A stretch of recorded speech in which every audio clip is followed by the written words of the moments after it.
Well, this is awkward.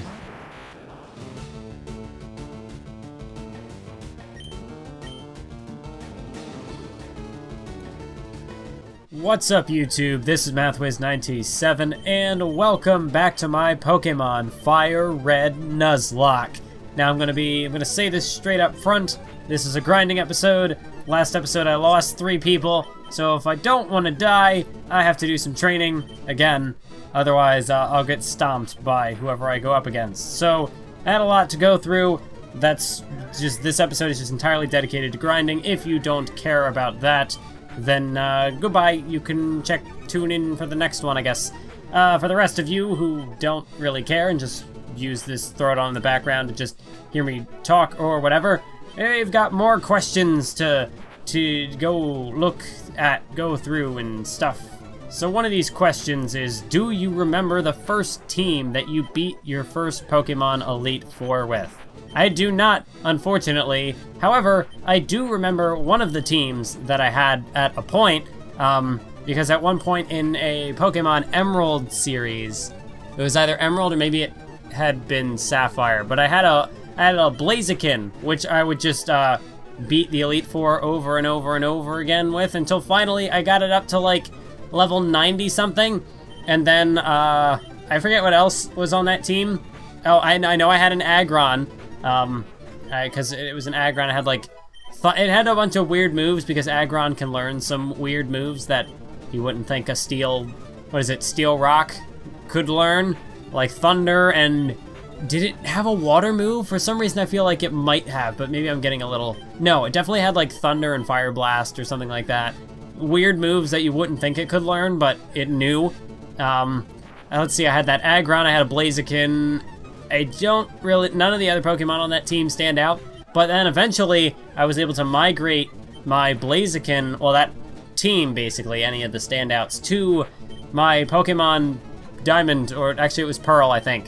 I think Pearl is the one where I store all my Pokemon. So I still have that Blaziken, and so I've been able to restart that Emerald save file or whatever. And because I own multiple copies of the game, so like I have Diamond and Pearl, for example, or Ruby and Sapphire, so I can play through one of the games and just store all my Pokemon in the other one. So even though I have one file, like one game, which is basically just an archive, just throw all the cool pokes in there, I still have another one that I can actually go through and play the games, which is really fun.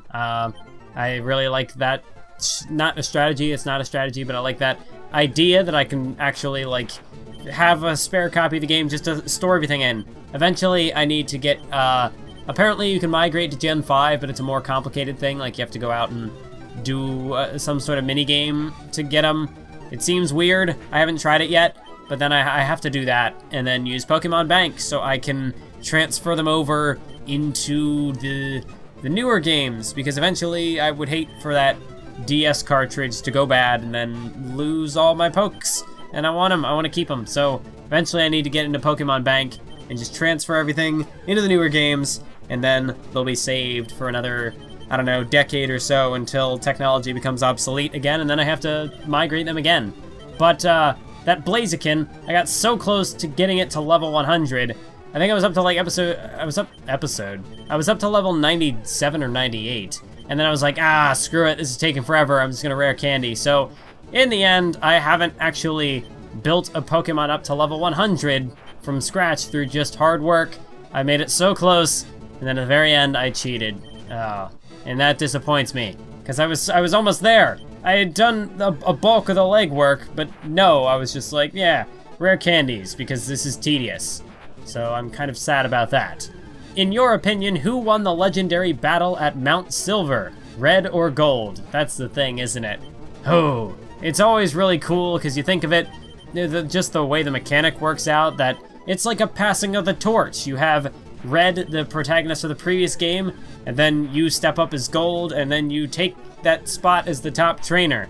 So in a sense, like, just the way the mechanic is made to be, gold wins. Because, I mean, like, what's the point? Why would you have this legendary battle at the end of a big game just to go up and lose? Although, it's kind of interesting when you get into, like, the whole, maybe not necessarily, like, fan fiction, but, like, the headcanon that some people have come up with, where the idea is that Red has, like, just the reason why Red is at Mount Silver in the first place.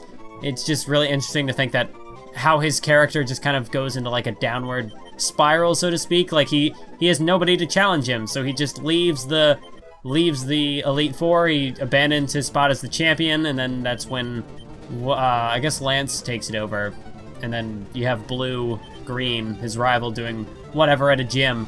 But then he goes up to Mount Silver, and he's like, yeah, I have nobody to fight me, so he's just kind of there. And then you wonder, well, what happens after the battle? Does Gold bring Red back to civilization, or does Red just stay atop the mountain in these freezing conditions and possibly die to, like, hypothermia, which is a really dark thing to think about? Or does he do something even darker than hypothermia and just, I don't know, jump off of Mount Silver? I mean, I don't know. Like, at that point, if Red is, like, if he doesn't have a challenger and then he gets beaten, what is his purpose beyond that? Like, what does he do? I don't know.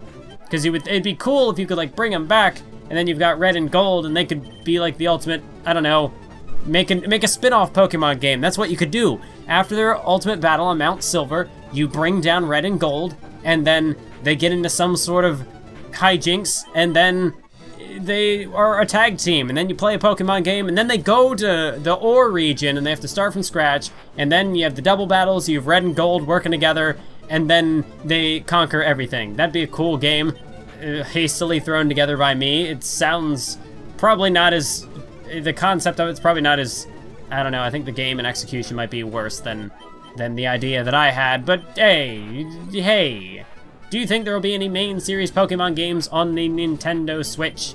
I hope so, because, you know, better technology, more higher capabilities. So like I said in the last question thing, if there's ever, like, if we want to have the ability to play through all the Pokemon games in one single game, you'd only be able to do that on a main console. The 3DS, whatever, would just, I don't think it would be able to handle it. It would have to be on the Switch or just some bigger console. Although, to be fair, Nintendo's consoles don't have the greatest specs. They don't have the greatest hardware compared to, like, Sony or Microsoft.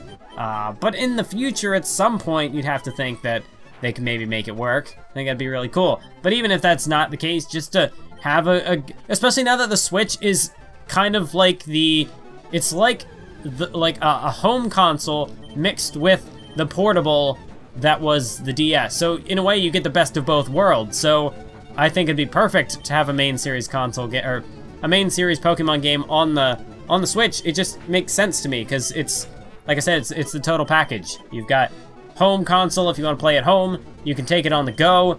It's kind of like, I guess, what the PlayStation Vita was supposed to be, but honestly, like, if I'm sitting down playing a PlayStation game, I'm not going to take it anywhere. Like, if I'm playing a PlayStation, I just want to sit at home and just play the game in the comfort of my own home. Whereas with a Nintendo game, usually they're better to take on the go. Like, if you want to hook up with some friends, play a game of Mario Kart or something, or Super Smash Bros, or whatever the case may be, because Nintendo does really well with those local multiplayer games. That's what Nintendo was. That was their biggest strength, was being able to play at home with a group of people in the same room. And that's what the Switch can bring back. You can take it portable and do all this stuff, and you don't have to worry about the Wi-Fi's and going online and the internet, because there's too much of that, I guess, is something. How did I get to this tangent? I don't know, but yes, main series Pokemon game on the Switch. I'm all for it. Make it happen. Make it happen, Nintendo. Game Freak. Make it happen. Let it be something. Words. Do you plan to do any Nuzlocks, Wedlocks, or Sleeplocks? Maybe with another YouTuber in the future. That'd be really cool, honestly. Being able to do, like, a sleep lock is a really cool challenge, like how people have set that up. I know Maryland has done plenty of those where, you know, it's basically whoever falls asleep loses or whoever dies loses. That'd be cool. I've also seen, like, the, what is the one I've been seeing pop up recently, where it's like a Soul Link thing, where if one person's team member dies, then the other person, they have to sacrifice someone, or I'm not entirely sure how that one works. I haven't actually seen that one in action. I've only seen, like, heard of it and seen, like, titles of videos about it, but that'd be really cool. I'd love to do a Nuzlocke type thing with another YouTuber. I know this wouldn't really be a collaboration, so to speak, but I was working on that Final Fantasy VII recording thing, which hasn't been released to the public yet because I don't have enough footage to comfortably go through with a backlog, but that it would be interesting just to do like a Nuzlocke series with just another person. I know that was what Second Look did on his Tom and Joe's Game Show channel. Like just having two people in the same place doing a Nuzlocke. I mean, it's really only one person controlling it, but just you're able to bounce off of somebody else, and you have another person who can kind of get emotional attachment to the Pokemon and maybe create more lore around that series. Because with me, I don't think I'm the greatest with creating that type of stuff. Like, I came up with, like, Mega Kick Melody. That was one of my contributions as far as lore goes. But, I think just having, like, a second person with a second opinion to come up with different ideas it'd be beneficial to Nuzlocke like that. Especially because it is a Pokemon game. Some people have said that when I don't focus on the game, it seems kind of like the series isn't important. But for me, I think that's just a shortcoming I have with Pokemon content as of yet, is that I don't, like, with wrestling, I can fall back on the match and call the match. Obviously, with analysis videos, I have a script to go off of, or, like, a vlog, I have a topic I can talk about. Whereas with Pokemon, the idea is that I'm playing the game, so I could talk about the game. But I feel like Pokemon games are kind of slow. There's not always... Like, Maryland does it well, where he's able to just talk about the game and not really branch off into tangents. I haven't quite mastered that yet. I'm still working on it. Obviously, these grinding sessions, the conceit is that I'm not even attempting to do that, because it's just grinding footage. That would be boring, honestly. Like, just training against a bunch of things and just being like, hey, use water gun. Hey, use this. I think my time on YouTube has helped me become more charismatic, and I've been able to go with the flow a bit better than I would have when I first started. I'm less awkward, but at the same time, that's mostly been on wrestling videos, so I haven't fit the mold that I'm looking for with Pokemon just yet. So I think if I could talk more about the game, that would be cool. Try to come up with more lore. Adding a second person might help me with that. It might make it worse. Who knows? We might just get lost on other tangents. But I think just doing something with another person would be cool, whether it's a collaboration, do some sort of, like, cross-play Nuzlocke, or whatever the word is I'm looking for. I know Maryland did a wedlock. I don't know... Like, I get it, Maryland, like, he made the idea, so... But, like... That's the thing, the Nuzlocke was also created by somebody, so other people taking that idea and running with it. I guess that's not exactly like copying it. I don't know why the wedlock would be any different. It's just a new set of rules he came up with. I'd like to come up with my own challenge if I could, but I don't quite know how to go about it. There's other certain challenges that I think could be interesting. Like, I know there's monotype stuff, like just pick a certain type of Pokemon and just stick with that for the whole game. You can't use any other type. That would be interesting. And then what's the other thing? There's the solo run where you just play as one Pokemon and you just go with that. I guess another thing you could do would be like do a Nuzlocke but with one single, like you could combine challenges. So like maybe a solo run Nuzlocke, but or maybe not solo run per se, but like you get one type of Pokemon. Like you get, say you catch a Zigzagoon and you have to use all Zigzagoon for the rest of the game. And it's also a Nuzlocke, so if they die, they're dead. But then you'd have to bend the rules because there are only so many routes you can find them, so I don't know how else you would go about it. You could do like a monotype Nuzlocke where you can only catch a certain type, and if they die, they're dead. But that's not like coming up with something new. I'm not creative enough, I think, at least I haven't been yet, to come up with my own type of challenge. But it'd be interesting to see what we could do. In the future, I do think the wedlock is an interesting challenge. It really is an extra handicap, but as we have seen, I'm not always the smartest person either. The last episode was pretty clear to that. I used Confusion on a Psychic type, and if I hadn't done that, the battle would have been fine, but I got everybody killed because I wasted a turn. Although, to be fair, like the critical hits, that was against me as well. There was nothing I could have done about that. Although, I guess you could say, because I wasted the turn on Confusion, I was really giving I was giving the game an extra chance just to get those critical hits, so it's both my fault and also the fault of the game. But I don't know, if I then added more challenges on top of that, and then also proceeded to make the same dumb mistakes, then I might not actually complete the challenge, which I would like to complete a challenge. I did the Sapphire Nuzlocke, and that one worked well. I did a randomizer Nuzlocke once in the past. You can dig way deep into the bowels of this channel, and you can find that failed, like the highlights thing. It's just like a 2.5-minute recap of me just swearing and yelling and stuff, because this was back in early 2013 when I was an angry boy or something. An edgy, angry teen boy guy. So that happened. I'm not a big fan of the randomizers just because they're so random. Like, you could catch a Regice beginning of the game and you self-destruct and it's over, and that's it. So I prefer to like have a more linear sense of progression, like just catching a fully evolved Pokemon right off the bat. I think it takes some of the fun out of it, because part of the fun of a Nuzlocke is that you're bonding with your team. You're growing as a team, which comes with the evolutions and stuff, while also facing all this outside danger of possible death. But yeah, would I do any other challenges in the future? Yes. Am I open to collaborations for some other sort of like two-person Nuzlocke? Yes, that'd be cool. Yeah, so I don't know, it just sounds interesting. Why not? Your favorite champion from the 7 generations. To be fair, I have not played much of Generation 7 yet. So I can't say anything about Sun and Moon. I'm still on the first island. I know it's been a full year, I think, now since the game came out, and I still am stuck on the first island just because I have not played it.